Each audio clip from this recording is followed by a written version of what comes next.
Bro, the video game industry is broken. That's a very strong but accurate statement.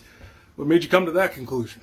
Like, all of these companies are just buying up all of these studios and shutting down all of these people and getting them fired. Even if they make a successful game, all of our games are coming out more broken at launch, more bugs, more monetization inside of our games that we never asked for. And it feels like the dudes at the top keep getting rewarded, like, for making horrible decisions. Like, they get monetarily rewarded on a systematic level. Yes! High Stellar Blade sales on Steam are proving that gamers are finally done with woke in games. Today's video comes from Dr. Disaster. His channel will be linked in the description of the video, so you can go check his content out and support him. Why are gamers finally showing that they are done with woke in their games as a result of the insanely high sales from Stellar Blade on Steam? What does this mean for gaming as well as consoles and everything going forward? Watch to the end of the video to fully have those questions answered. Don't forget to follow us over on Rumble. It's linked in the description of the video. And don't let these companies like Nintendo, Ubisoft, Sony, Microsoft tell you that, you should own nothing and be happy. Go and learn about crypto by checking out Angry's Crypto Academy, which is linked in the description of the video, to learn how to buy, sell, trade crypto, and make massive profit. And now let's go ahead and jump right into the video. Dustborn? Yeah, more like Dustbin. This shit is done. Look at that. 64 people in the game. You want to see this game? This is the opening of the game. Don't worry, it's only a minute and a half, guys. By the way, that song could be considered offensive in the Republic. This isn't Pacifica. People here don't like politics with their entertainment. We're the Dustborn. It's crazy how unlikable and obnoxious that this is that it makes the person who is supposed to be the American version of the CCP seem like the normal one. That's how bad it is. Wow, I don't even know what to say. So yeah, the game The Dustborn, it seems like it ended up in the dustbin. It's got 64 people playing it right now, and I'm sure that number is going to go up. And maybe if it's on Game Pass, it might be all the way up to 70. How does this shit sell? That's the funny thing. It doesn't. What's up, Space Pirates? This is your Admiral, the chronically charismatic Dr. Disaster. And it is amazing how many resources Sony has wasted over the past few years as they made their push for live service slop that nobody wants. Was that an actual idea that came from that pocket of air between your ears? I made a huge, tiny mistake. For Pete's sake, Sony has basically wasted an entire generation of a console chasing after the live service dream. There has been precious little quality material released on the PS5 as Sony dumped time and money into this live service crap, with only Helldivers 2 working out for them at all. Most of their ventures have worked out like this here, where Bend Studio had to lay off recently about a third of its staff after the live service game they had been working on was cancelled, and these live service games of theirs keep getting cancelled and delayed because this is generally how we feel about that style of game. This shit's weak! Meanwhile, Stellar Blade, another game that is under Sony's umbrella because of course they published it, but that game is a single-player phenom designed for fun as opposed to live service crap that often tries to sucker us into their monetization scheme, and Stellar Blade is not having problems at all, conversely. In fact, it is on top of the world. The game just released on PC, and they are currently sitting at about 125,000 concurrent players. 200,000 concurrent players is definitely on the table. In less than a day, Stellar Blade has set a new player record for PlayStation to PC ports, and it isn't even the weekend yet. It beat the shit out of the likes of Horizon Zero Dawn, I'm sure that if Eve of Stellar Blade was able to give Aloy a bit of advice, it would be this. Don't be such a boy! Eve gives players what they want with the design of the character, and as a result, they are shattering records. This isn't hard. It isn't rocket science. If these game studios would simply read the room and recognize who their audience is, they could have success like Shift Up has had as well. Take a look at the review score for Stellar Blade. It is absolutely crushing it. Meanwhile, all of these other studios have an attitude that is incompatible with success in the gaming market. We believe it's possible to be entertained without demeaning women. You don't know what you're talking about, do you? But let's take a look at what we are seeing thus far with the Stellar Blade PC release. In the background there, you will have noticed I've got a video of a mod where Eve in Stellar Blade now looks like Taki. But anyhow, first of all, I'd like to point out that I am utterly unsurprised by Stellar Blade's immediate success on PC. There has been talk for months now that the expectation was that this game would sell better on Steam than it did on the PS5, which is saying a lot because it was quite successful on that platform. But I've seen a lot of tweets from people acting almost incredulous that Stellar Blade surpassed 100,000 concurrent players, and in my mind, that was the low bar for this game. 200,000 should be something that they can accomplish this weekend, and it is even possible that they surpass the likes of Kingdom Come Deliverance 2, which hit about 250,000 players this past February, or Split Fiction, which also hit a little over 250,000. The only thing that could have stood in Stellar Blade's way was Sony. They caused the game to be region locked, as you might remember, so that over 100 countries couldn't buy this game for a while during the pre-order time period, though fortunately that shit got overturned. Sony is also reportedly responsible for the de novo that was pushed onto the PC release of the game, but the good news on that front is that, at least so far, the game has had little to no performance issues. Shift Up did such a nice job of optimizing the game and making sure that it runs smoothly that they may have overcome a lot of the problems that most games with de novo run into. I know that there are still a chunk of people out there who won't touch the game because of the de novo, and I get it, but from the reviews that I've seen, it looks like they have done a nice job of overcoming Sony's insistence that de novo was added to the game. And overall, Shift Up seems to have done a nice job of hurdling over all the meddlesome sabotage that Sony tossed at them, showing them how this shit is done.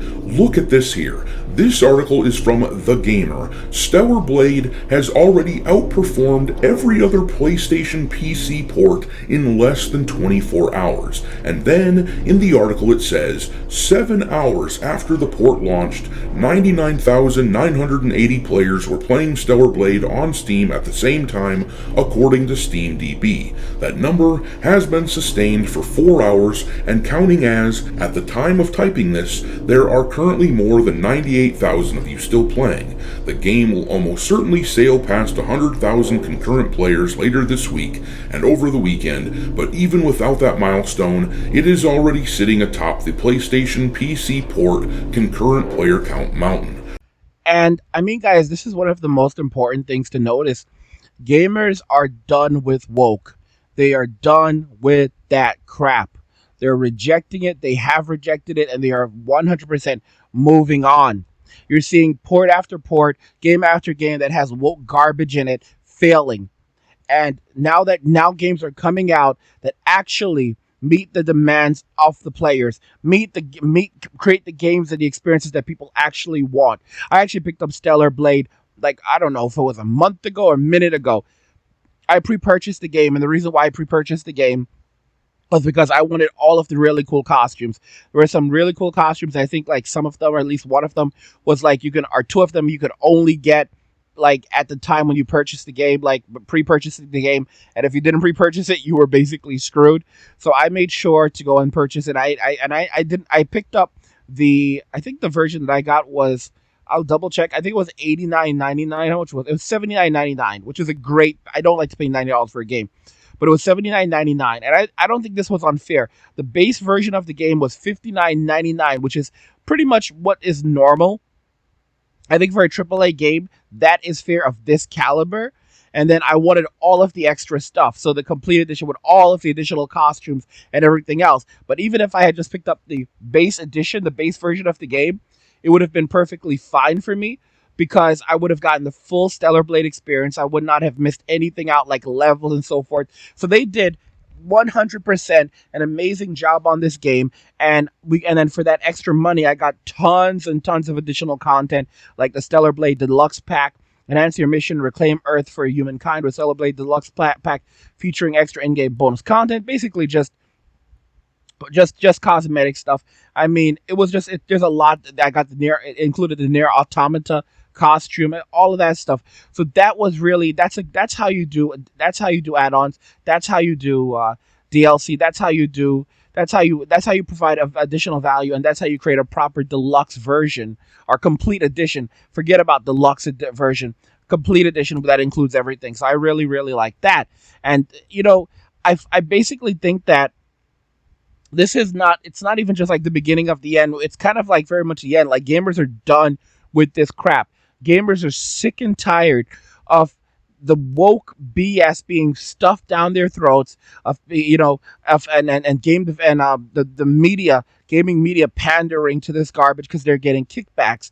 And now we're beginning to see people stand up and finally say no. Use the words no, like, no, we won't tolerate it. No, we're not interested in this. No, we're done with this BS. And again, that's one of the reasons why I keep on telling you guys to learn about crypto, invest in crypto, because this whole you will own nothing thing is total BS. Don't let them force that down your throat. 100%. Do not tolerate it.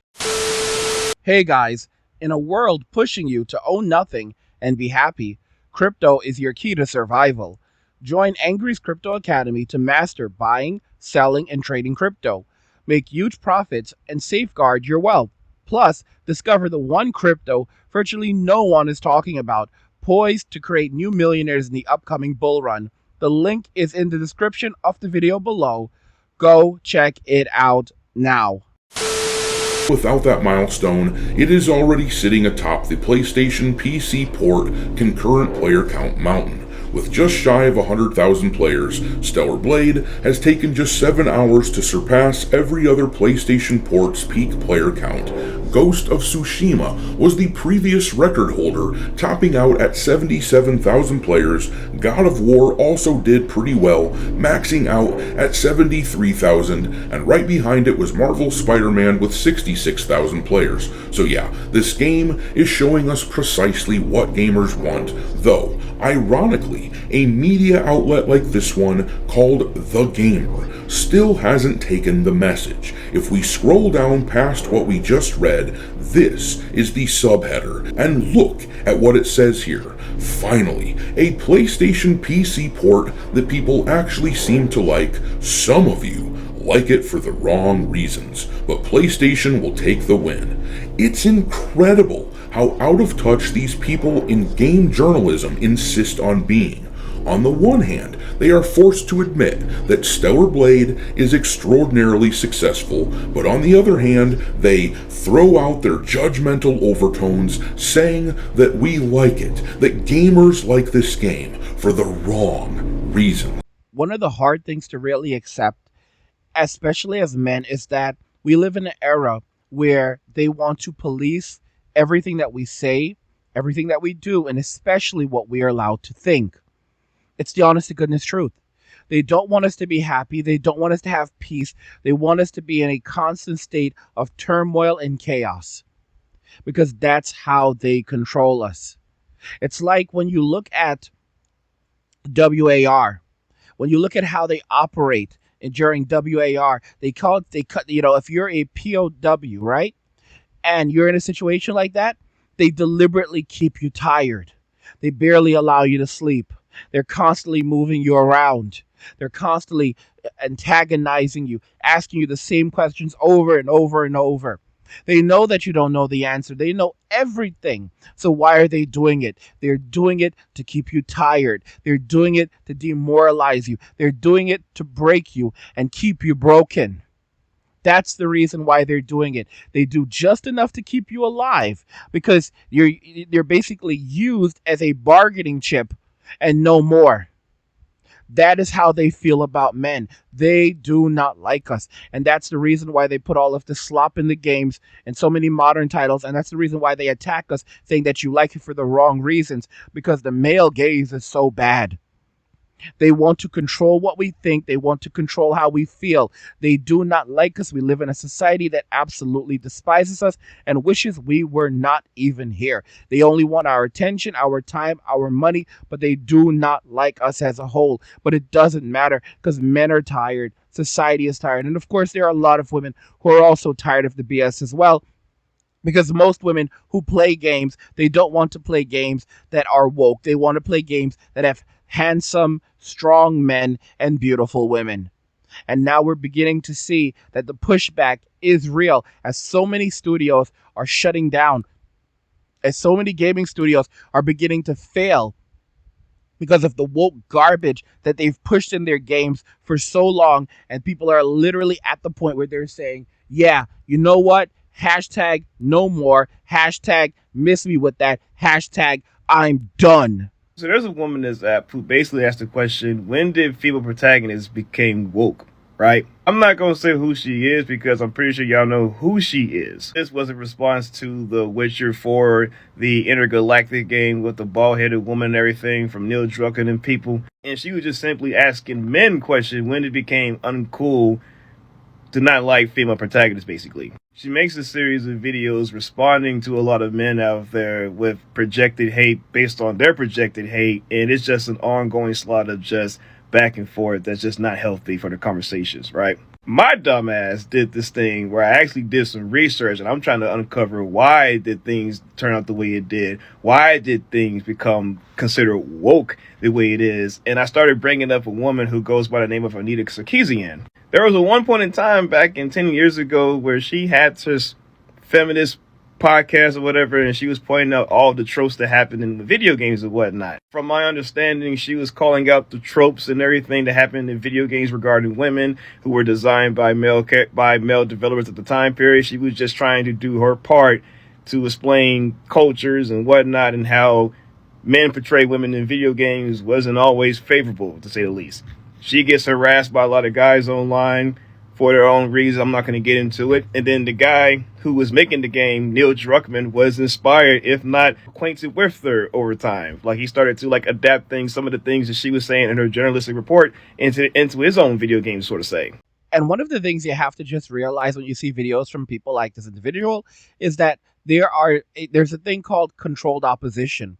There's so many people who are getting paid to make this type of content. They're getting paid to put out this type of content because they have a financial incentive to basically say, no, we want more woke. It's so funny because the people who put these types of messages out are also the people who are not playing these games. Okay? If you look at Avowed, where was the woke crowd? Huh? Where was the woke MAFIA? All right? They didn't show up for it. When it came to, Dragon Age, the Veilguard, where were they? When it came to, kill the Justice League, where were they? I'll tell you where they were. Hiding in their caves or whatever you want to call it, because they did not come out. They didn't come out. The so-called modern audience. The modern audience is nothing more than these companies pandering for ESG scores for better ESG scores so they can get those sweet, sweet ESG dollars, as Varad Dark likes to refer to them as. That's all they're really doing. All right? This is nothing more than them trying to control the narrative and trying to push this garbage that people in general don't want. And now we're seeing the fallout and the consequences of this as more people reject this garbage, more people say no thank you, more people finally stand up for themselves and refuse to buy this. You have gaming studios and companies saying they're afraid of gamers because gamers are now wield all of this power, and these gamers are refusing to buy their games, and these gamers are doing a lot of awful stuff. Guys, it's just greed. These companies are just downright greedy, charging $80 for a game. $80, especially in this economy. Guys, I don't feel sorry for them one bit. And the reality now is that these companies, the writing was on the wall. Many of these companies will crash and burn, and the ones that remain, many of them will be AAA companies, not AAA, AA studios, like indie developers, like Sandfall Interactive that created Expedition 33, and my Stellar Blade literally just downloaded. I had it downloading in the background, which was amazing. It was only 58 gigabytes, which is pretty small compared to a lot of these modern day titles. So I've got my PlayStation 5 controller. I have two of them. I have one that I was using on my MacBook Pro because I used to do a bit of gaming on it, and then I have another one that I use. Really beautiful. I think it's beautiful blue color that I use on my gaming laptop. So I'm probably gonna load it up and give it a go. I say that and then I never get around to it. But I'm just so excited that that people are finally standing up to the woke brigade. People are finally saying no. People are finally saying, hey, you know what? We're not going to tolerate it. We're not going to take it. We're going to play the games that we want to play, and we're not going to give you our money if you don't deliver the experiences that we want, because we are the consumer. We make the decisions. We're the ones who give you money, and if you don't adhere to our demands, then you're basically going to go out of business. We're going to fire you. And what I really see happening going forward is a continued major shift where this is basically the collapse of the gaming industry. All right? The gaming industry is going to collapse, because $80 games are not sustainable. This woke garbage is not sustainable. Sony chasing these live service games, absolutely not sustainable. Okay? And it's got Nintendo where you will own nothing and be happy. I mean, good luck to them. I mean, you have a lot of people who are brainwashed, who are just eating up this garbage. But look at what happened with Microsoft. Now, maybe Nintendo may win and they may end up, ruling over humanity. Or after they sold like 3.5 million Switch 2s in 24 hours. That's what they've reported. But why would Nintendo put out those figures? They put out those figures because they're trying to make it look like the Switch 2 is selling very, very well. You have to remember that the original Switch has a 150 million user install base. So there's a bunch of people who are going to run out and naturally pick up this thing as quickly as they could. All right.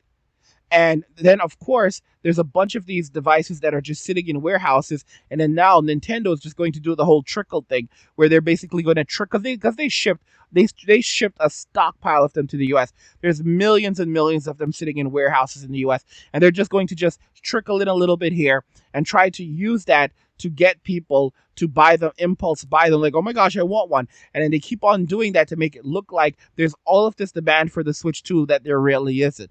The reality is that my prediction, and I could be wrong, is that after the first 1 to 2 years, that's when we may very well start to see the numbers declining, although it could actually happen sooner than that. It could actually start happening within 6 months. I think 3 months is being a bit optimistic, but I think it could even start happening in 3 months where people begin noticing, this thing is not selling out. Like, when it came to the PlayStation 2 over 20 years ago, when I was still in high school, it actually took me over a year to get a PlayStation 2 because they were constantly sold out for like over a year. It was like 2 years of like trying to get a PlayStation 2. It was probably really like a year, but it was such a long time just to get a PlayStation 2 because they just kept selling out. They couldn't keep them in stock. All right. And what I'm looking at right now with the Nintendo Switch 2 is that, they are acting like, oh, this thing is such an insane device that people want, and oh my gosh, everyone's rushing to get it. But I honestly feel like if I honestly feel like they're gonna keep on trying to play this game to make it feel like they're not, they're moving more units than they really are. But eventually, they're just gonna have to let these units sit there on shelves, and it's because there's a lot of places that just have them sitting on shelves already. And at that point, it's going to start to become evident that, people are not buying this thing. People are waiting for the ROG Xbox Ally X to come out in the fall. People are waiting to pick up a Legion Go S. Right now, you cannot get the Legion Go S anywhere that has the 1 terabyte 1 terabyte storage and 32 gigabytes of RAM, and most importantly, the Z1 Extreme chip in there. They can't get that right now. I've been waiting on it, and I was basically told by Best Buy, like, no store has one right now, and they're not going to have it for a minute, for a real minute, like maybe on, like, not until next month. So it's already basically sold out, and this is something that people have to consider. Like, people are looking at Steam Decks. A lot of people are like, oh, I ordered a Steam Deck and I'm so happy with my Steam Deck. This is not a game, all right? And this is for this generation of parents are people who grew up on GTA. I have mothers who are telling me, like, they already spoke to their kids and told them, like, yeah, you're not getting this, because these are people who played games when they were growing up. A lot of women played games when they were growing up. They know exactly what's going on. So they're not giving their children these games. They're not giving them a Switch 2, and they're explaining economics to them. Like, listen, bro, we used to have a thing called Blockbusters back in the day, where you would go and rent entire consoles and games, and you had to bring them back. This Nintendo Switch 2, and the games that you're buying, you don't own them. All right, they're just long-term rentals, and then when Nintendo deactivates these devices and your games, you will just literally have nothing more than a paperweight. Okay, you will own absolutely nothing. All right, what mommy is going to do is introduce you to Steam Deck. It's a lot better. $50, you can get like a ton of games, AAA games, and you know what? You don't give a damn, because you little boogers, all you guys play anyway is Fortnite and Call of Duty. So yeah, we're good on that. All right, we're really good on that. I'm not gonna go and spend $450 on this paperweight when I can get you a Steam Deck for $400. And, $50, $50 to $100, that's pretty much all the money I'm probably ever going to spend on games for you, because you're only going to be playing Fortnite and Call of Duty, or Apex Legends or Marvel Rivals, pretty much free-to-play games, and that's about it. So, yeah, they've basically screwed up really bad. They've pissed off the consumer. They've basically brought the consumer to a point where they're not walking away. And not only are they walking away, but they're taking their children away. They're taking their children and saying, you know what? That's it. You screwed up, and you've lost our money. You've lost our business forever. And we no longer trust you. We no longer trust you. We do not want your business. We do not want you in our home. That's where we're at right now. And I don't feel sorry for these companies, because they created the system for themselves. They created all of this by betraying the consumer, by disrespecting the consumer, by thinking the consumer was dumber than they was dumb, and would basically go along with this forever. No one wants games like Concord. Concord cost Sony somewhere between like $500, like a minimum of $400, but possibly even like $800, possibly even up to $800 million, almost $1 billion in losses from a single game. And the trust is gone. When you look at what's really coming, what Microsoft is really pushing with this new OS update, it's the same thing like Steam, very similar, where basically, you will have a console. You'll have supposedly the next Microsoft console is literally just going to be this, where you can play your Steam games, GOG games, Epic Game Store games on this box, on this unit. And Sony won't be able to compete with that. And of course, this OS update is going to come to different laptops. So, you'll just boot directly into this operating system, into the app, and start playing your games immediately. So you purchase a gaming laptop, and it becomes a true gaming laptop, where you turn it on and you boot in, and you're immediately into your Xbox Center, just like on a console, and you start playing any of your games. You can launch your GOG games. You can launch your Steam games. Oh, you want to play God of War? You can play God of War. You can do all of that, and play your Xbox games. Everything in one place, normal console experience. Guess what? I don't give a damn. You can also do that with SteamOS.